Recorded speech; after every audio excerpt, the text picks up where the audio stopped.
নাই। অনেক ব্যক্তিবৃন্দ উপস্থিত আছেন, সবাই স্বল্পতার কারণে অনেককে এই বক্তব্য এবং পরিচয় করিয়ে দেওয়ার সুযোগ দিতে পারবো না বলে আমি আন্তরিকভাবে দুঃখিত। আজকে প্রায় 8টি দিন চলে যেতেছে। আজকে এই 8 দিনও আমার মায়ের কোনো খনি ধরা পড়ে নাই। তাকে বিশেষ করে আজকে এখানে যে সাংবাদিক বন্ধু ভাইয়েরা আছেন, বিশেষ করে প্রশাসন সকল কর্মকর্তার উদ্দেশ্যে আমার কিছু কথা। এই কথা হলো, আমার মা যে যারা আমার মাকে হত্যা করেছে, আজকে 8 দিন চলে গেল, এখনো পর্যন্ত আমার মার একটা হত্যাকারীকে ধরা হলো না। আমার এই সাংবাদিক ভাইদের উদ্দেশ্যে আমার একটু কথা।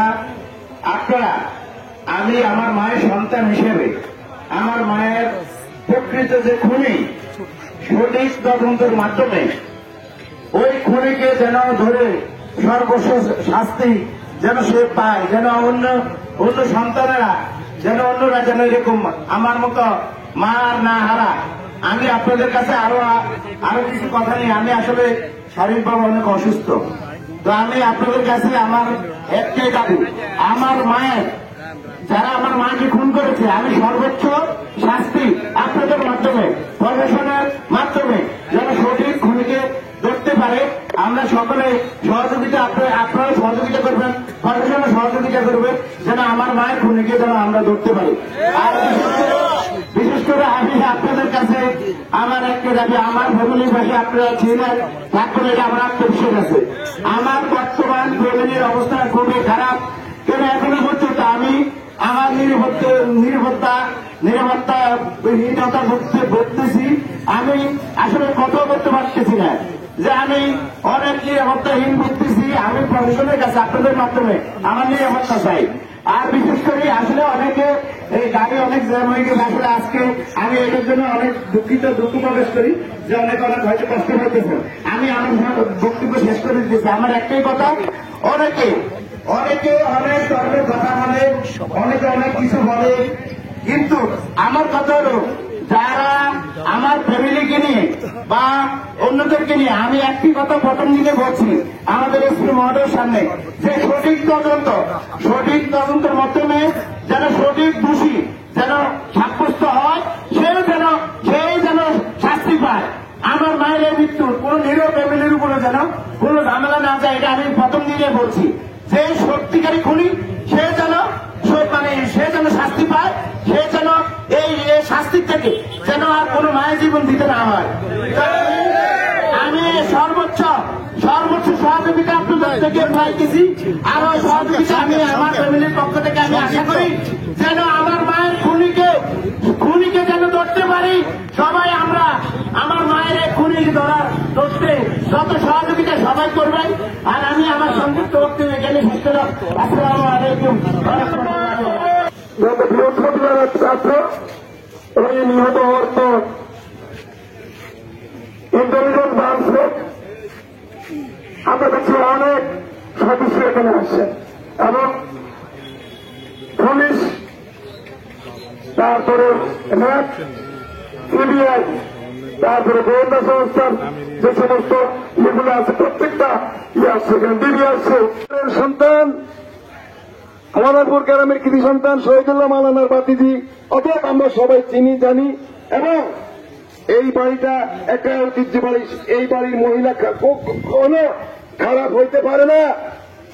আমরা এই হত্যাকাণ্ডের বিচার চাই, অনতিবিলম্বে তাদেরকে শাস্তির আওতায় আনার জন্য আমরা বলবো। আমি আমার সংক্ষিপ্ত বক্তব্য এখানে শেষ করছি।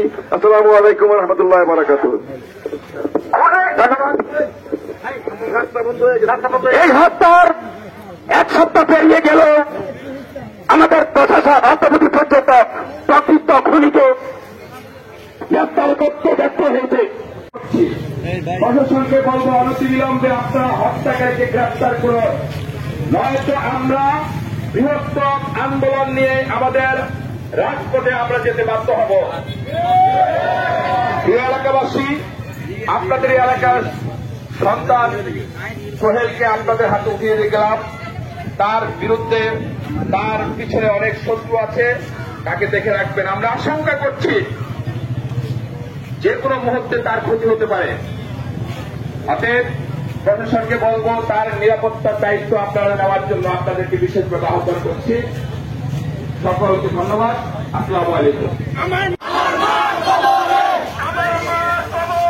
গুলি কেন বাইরে, গুলি কেন বাইরে, আমার মা কবরে গুলি কেন বাইরে।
ভাই আমরা একটু সাইডে